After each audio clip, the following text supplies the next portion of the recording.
Hi everyone. The Art of Stopping, Vertigo number 3, and I'm super excited to share some of my thinking with you, and I hope that you find some eye-opening ideas and thoughts in this. As much as the title, The Art of Stopping, suggests a sort of surrender, a giving up, it's actually quite the opposite.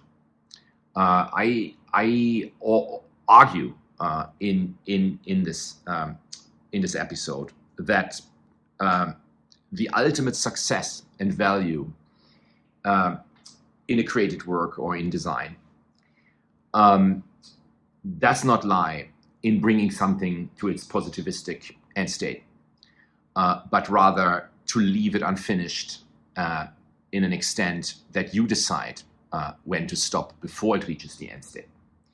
And I do argue that we've been somewhat conditioned to believe that something that is logically and rationally engineered to a perceived endpoint is of higher value than something that leaves a certain opening through its choice not to go there, not to even have an endpoint. And what that basically does to the work is it enables a sense of freedom for the user to project himself into that opening. But it also projects a sense of mystery and a sense of indeterminacy into the work, which is extremely important because that leaves room for our own imagination, and it also leaves room for us to find ourselves in it. And something that is engineered to its own logical conclusion doesn't leave that. It doesn't leave that opening to see yourself in it anymore. And in this episode, there are several different chapters where I will give examples and share some views on how this happens and how this is an opportunity for us as designers and creators to sort of practice the art of stopping, to stop before something reaches a positivistic, logical, rational end. And yeah, so that's the sort of overview on this episode. So let's start this exercise through the examples of two artists that really inspired me to even develop this idea and this train of thought. And they are the English post-punk band Wire and Comme Des Garçons.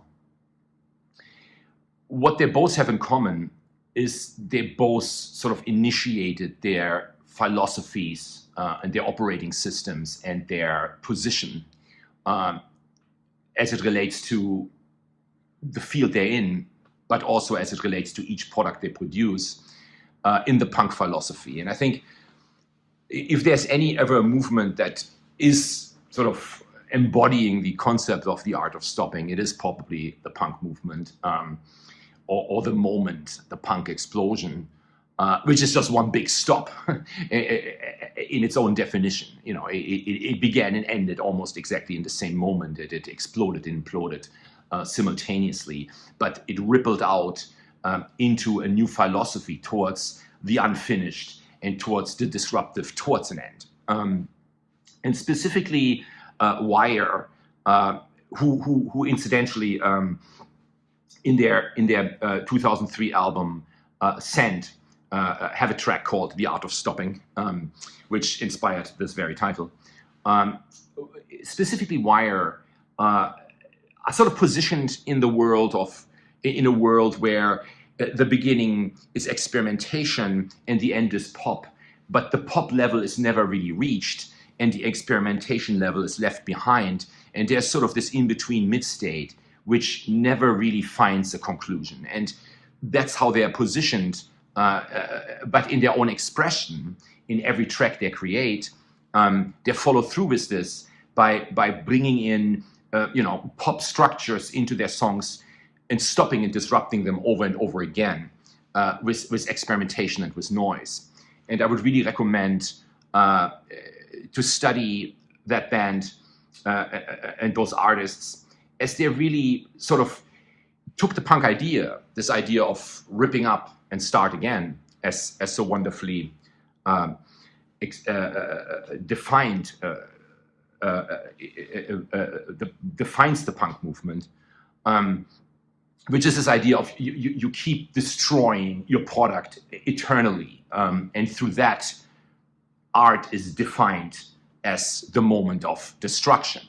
And it is sort of the question, is art the moment that needs to stop, or is the stopping the art itself? And so punk really, I think, was the first cultural movement that sort of embodies this idea of not bringing something to an end.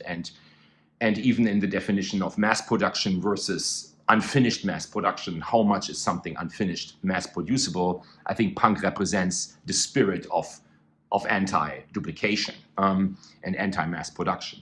So Wire is a really great example, and again, every creator should understand them and think about them a little bit, as they are not your typical sort of post-punk a band, just like the others. I think there's something sort of almost Duchampian about them and their methods, and we can go into that idea of Duchamp a little bit later in this episode. The second one, Comme des Garçons,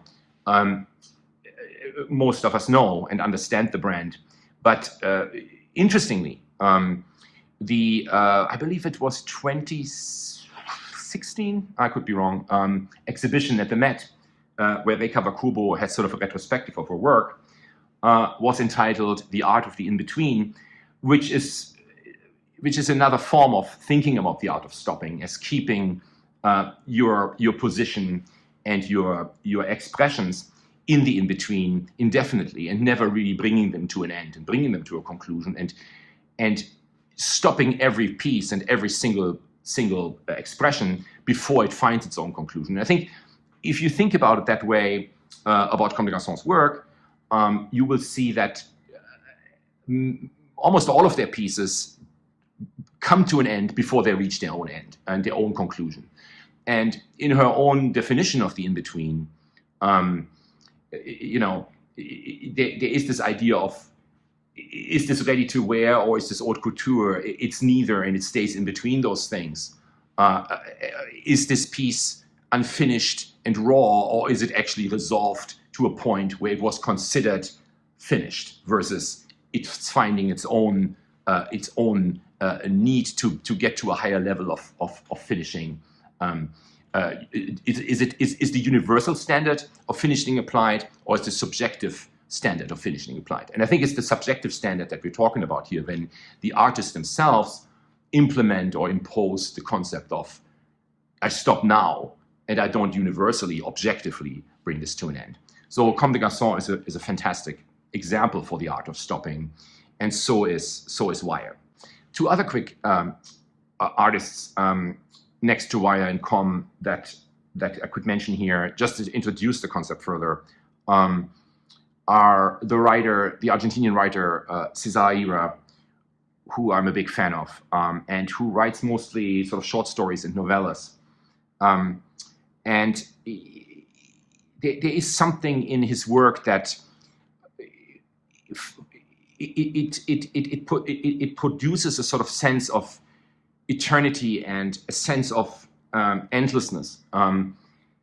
And at one point, the book ends, but it keeps on going because it stopped before it actually reaches an end. And it's almost like the beginning and the end in his works are almost exchangeable. And so I would really, really recommend creators and artists to check out his work if you haven't already done so. I would recommend from him, as an example of this sort of subjective stop that leads to more leads to more intrigue and leads to more vitality of the reader and of the work itself. I would recommend the book Ghosts, which is one of my all-time favorite short stories. That is sort of a wonderfully happy, sad, sort of circular story. Also, The Seamstress and the Wind. And I think the other one that I really love is called A Portrait of a Landscape Painter, which is sort of about the early exploration of South America through the reportage of landscape painters as they send their, or as they bring their works back to Europe to give people the impressions of how this new continent is and looks like. And they're sort of, in their own landscape paintings, have to deduct the totality of all their things in always these concise frames. And in itself, a task that seems like endless and you know, sort of indefinite. And the way the book is constructed, and again, it's sort of circular narrative, so suggests and sort of endless engagement with the story, that even after you finish these things, you still live with them and you still work with them. And so a really great example of how the art of stopping can actually activate the afterlife. And I find that really fascinating. And lastly, Sou Fujimoto, the Japanese architect, who in every work and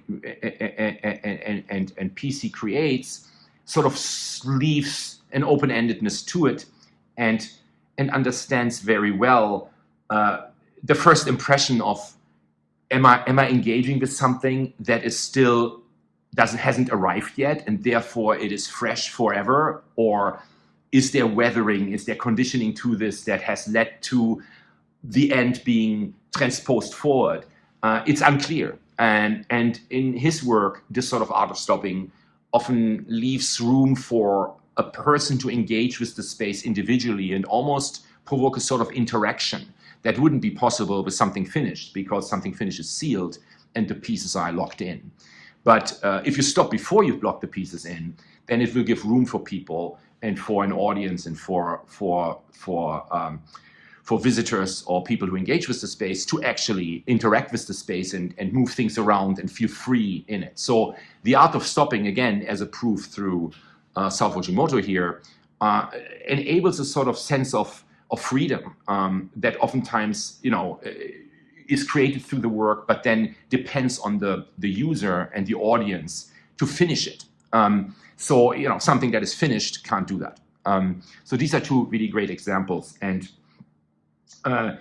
before we sort of move into the next segment here, which is more about indeterminacy and chance, it would be fun to also think about this concept as sort of a freeze frame, and the pull and the potential of a freeze frame, because a freeze frame really is the killing and it's the killing of the end before the end happens, right?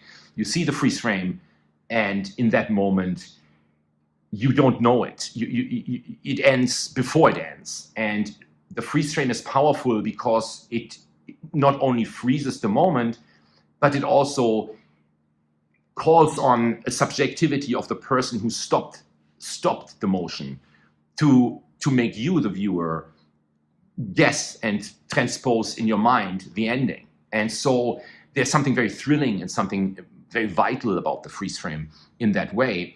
And the art of stopping is a little bit like a freeze frame applied before the fall happens and somebody hits the ground. You know, it's like before the person hits the ground, and in that moment, all potentials stay open, and you yourself, as a person engaging with the freeze frame, sort of finish it in your mind, and that's very powerful, right? And if the freeze frame is used intelligently, like I think about Sam Peckinpah, who used freeze frames a lot in his films in the 60s and 70s, it can be very successful in terms of telling a much bigger story than you could actually tell if you would show what happens next. So the freeze frame is a good example for the art of stopping. So let's talk a little bit about the role of indeterminacy, improvisation, and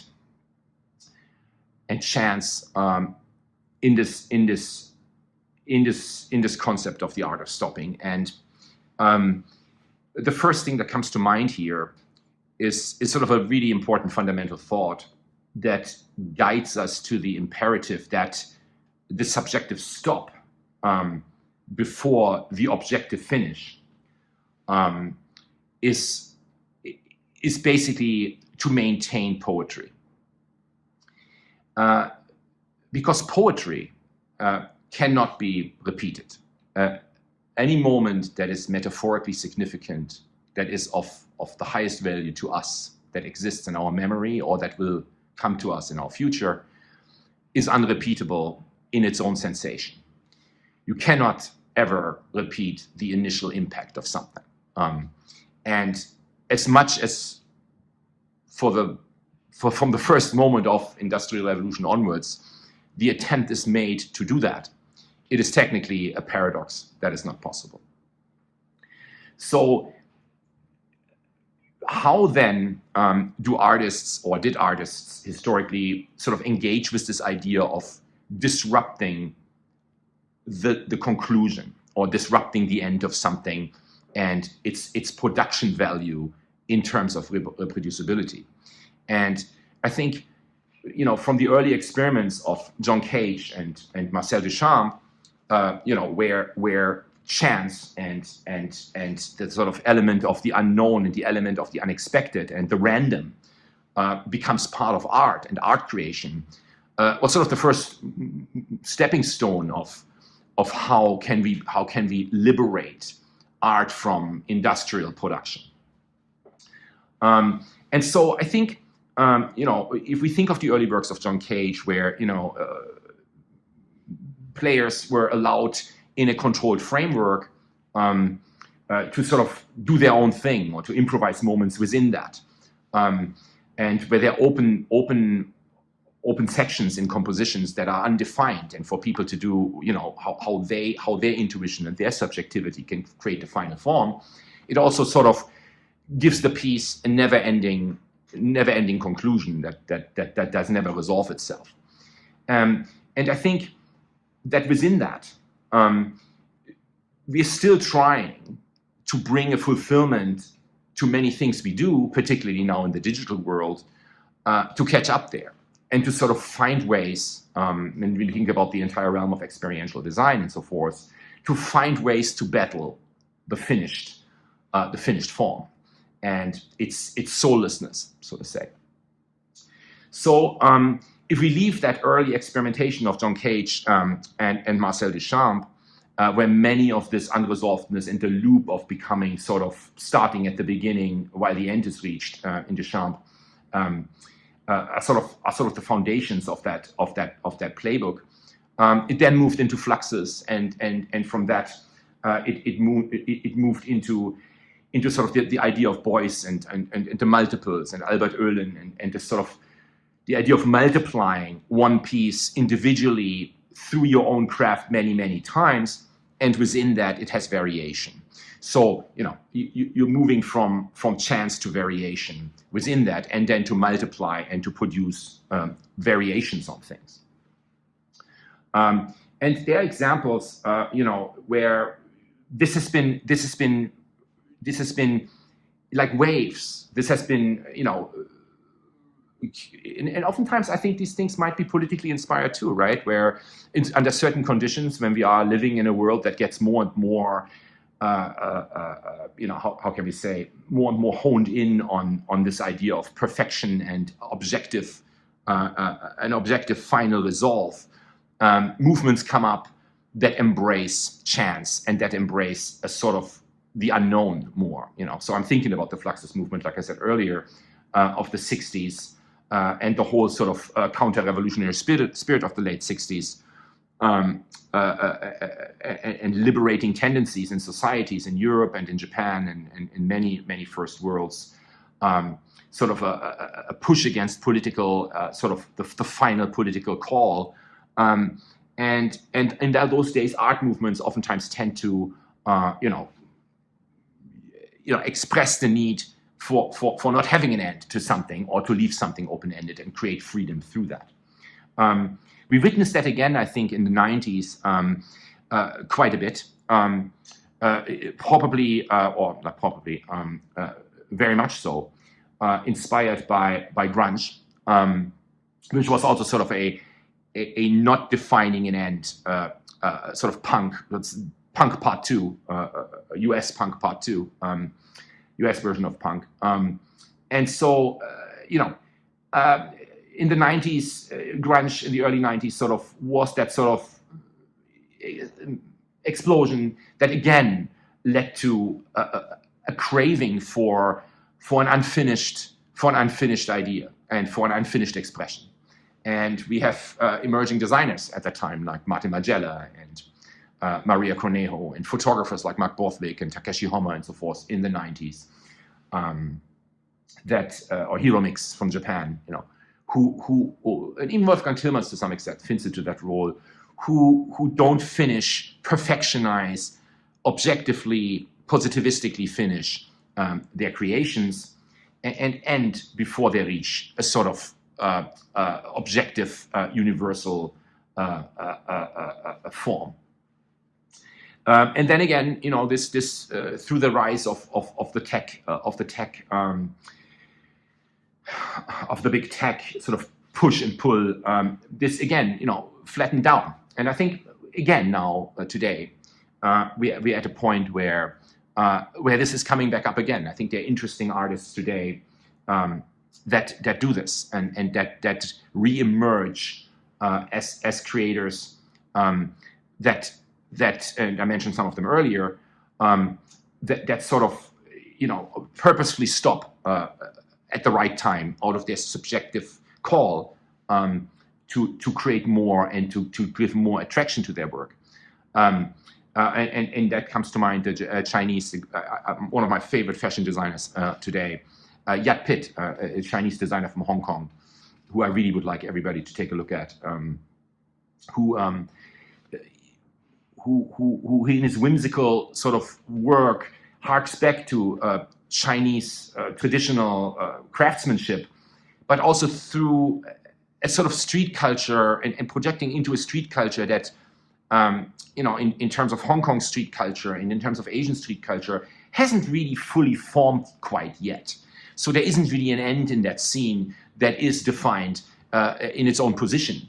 And his own work itself reflects that. And it also reflects that in its own, every piece is unique and individual.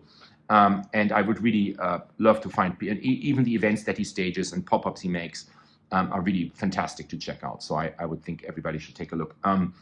And also my lovely wife, Akiko Tsuji, who is a designer who operates in the same way, who actually prides herself in not wanting ever any of her pieces to be mass producible in the first place. And so it's a stance. It's a stance to say, every piece only has value because it never became reproducible, and therefore it never ends. The piece itself sort of lives in this in-between world, and it didn't come to a sort of positivistic conclusion. So I think it would be interesting to check her work out. And there's also Camiel Fortgens, a fantastic designer from the Netherlands, who operates very much the same as the two former fashion designers I just mentioned. And every piece has an open-endedness that I really appreciate. In art, we have people like Jan de Kock, who does this and has done this for quite some time. And you don't never know if this is a work that has just started, or if it was just somebody walked away from it, or if it is that. And I think that gives it the interactive power, and it gives it the sort of pull and the sort of engagement and the sort of building of curiosity and vitality that we're looking for here. And there are many others. There's Tomoo Gokita from Japan, an illustrator whose work also sort of stops in this in-between, non-finished stage. There's Luke Tymans, who I think his style for the last 30 years and his oeuvre is really about not taking something to a conclusion. And also, I would say the fantastic photographer Christopher Williams, one of my favorite photographers, who starts with perfection. So Christopher Williams' work is almost like a reverse of of many of the others, because it starts with the end, it starts with perfection, but then it doesn't give you the rest of the body that led up to the perfection. So it's a really great example of the art of stopping in reverse. So check these guys out, and I think it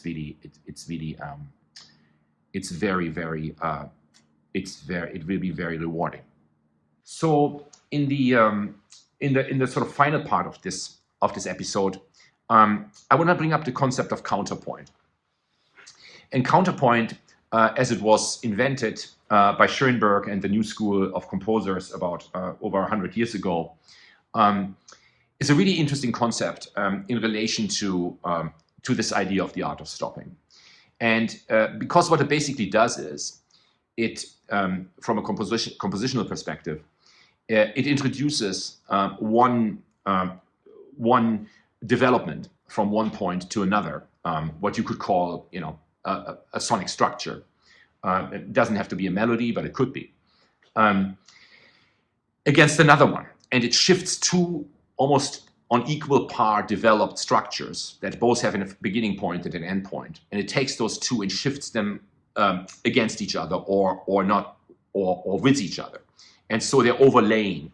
And as a listener, it is, somewhat disorienting, but at the same time, it neutralizes the endpoints of both of them. And it creates sort of a neutral space, a sonic audio neutral space. That is somewhat, and when it was introduced, a liberation of sound, because in that moment, you as the listener, you're sort of falling into this black hole of disorientation or of no hold in what you're following, and you become very aware. And at the same time, you also train your senses to find something in this, and it sparks a sort of interaction and engagement with what you're dealing with. And as the counterpoint proceeds, it shifts again into something that is understandably and positivistic, but it sort of ends before it reaches that in your own flow of perception of the piece. And I think this idea of counterpoint, much of it is used in architecture and in design today, consciously or unconsciously, because what it basically does is it introduces a third entity from one progression to the other progression, and the overlap of both of these progressions, a third entity is born. And sometimes that third entity, like I said earlier, can become very disorienting and can leave you sort of hanging and challenge you. But sometimes it can also lead to a completely new third dimension of something that doesn't exist yet, but that you yourself, could not have perceived out of the totality and out of the matter of both of these things. And I think a master of this counterpoint thinking in architecture, to me, is Rem Koolhaas and the OMA practice. And much of what they do is they're sort of the masters of combination and the masters of merging contrasts and bringing things together through research and through defining different structures that have a beginning and an end. But by putting them together, they give birth sort of to the third entity, which is the idea of counterpoint, which is the liberation of each concluding structures into a third that is a liberating new thing. And so I would really think that check out the Fondazione Prada that Oma did, which is sort of two buildings that both have their own existence. They both are point A, point B, finished, concluding structures. They both exist from start to finish, but through counterpoint, they're put together and they reveal an unfinished and stopped third piece. And I think it's a really interesting piece to study for that very reason. And so, I think there's a friction between the external harmony and the internal intent. And if you destroy the internal intent and just let the external harmony stand, a third internal intent can be born. And so, that's the idea of counterpoint and how it relates to the art of stopping. And it's a really, really cool way to look at the world and look at some work that way. I hope this was somewhat interesting. And I do believe that, particularly in today's world, it is more important than ever to think about The Art of Stopping, and to think about how, particularly in a world that becomes more and more automated, and with AI, and with less and less human chance and indeterminacies and impulsive potential, how the art of stopping can be a great device for designers to bring back humanness into it. And even if it's as literal as thinking about, how electric cars. I mean, think about the concept of the art of stopping in terms of electric cars. As my daughter was driving in a Waymo the other day, and she told me about her experience, I was thinking, how as much as you can probably stop this thing whenever you want, when you drive around and you suddenly see, oh, look over there, an interesting bookstore, oh, I feel like stopping there right now. Let me find a place to park. Does the Waymo allow you that impulse? It does. You can just say stop and you can get out. But is the final construction of the self-driving car, its system, stronger than your impulse to think, maybe I'm not going to do it because it's inconvenient right now? Or how much freedom at the end of the day are you winning through this technology? And no pun intended, but is there an art to stopping this? Or from a larger point of view, is there room for anybody to still stop it and make it unfinished? Or is this journey that you're taking in a self-driving car already clear where it will start and how it will end in your mind? How free are you really, and how freeing is this technology at the end of the day? So these are provocative questions that I would love these episodes to sort of spark. And again, I enjoyed talking about this a lot, and I hope we can talk about this more. I would love more people to think about these things and leave comments and subscribe to this and all of that.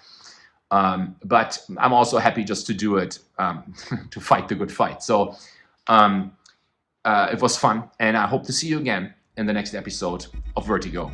And be well. I talk to you later. Bye.